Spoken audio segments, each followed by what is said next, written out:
你得看人家这块的小活啊，处理的非常好啊。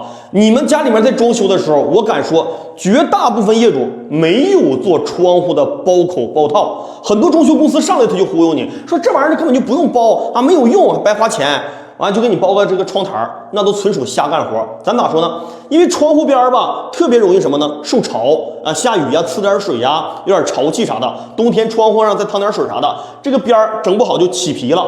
然后呢，有的时候我们趴这个窗户边往外看风景啥的，手就容易搭在这上，一蹭去黑，那能行吗？你不包口是不行的啊。这个包口要讲最好看、最好的材料是啥呢？就这个材料叫什么？叫钢石材料，石材的。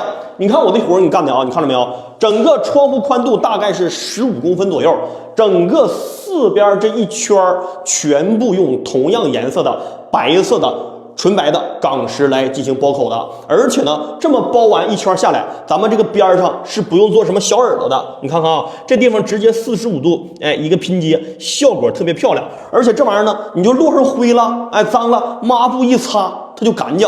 而且你在这上面放点花盆啥的也不碍事儿。这玩意儿使多少年它也不会发黄，也不会变质，也不会变形，防风吹、防日晒、防雨淋，那简直是太好了啊！效果那是非常的高端。而且的话，咱咋说啊？你这个活你知道多少钱吗？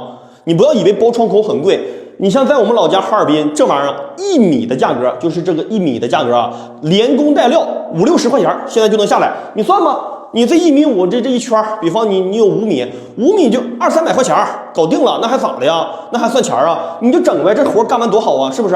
就比你那个直接包那个大白边好看得多。如果你家要没装修，你信我的，窗口你就这么干，绝对上档次。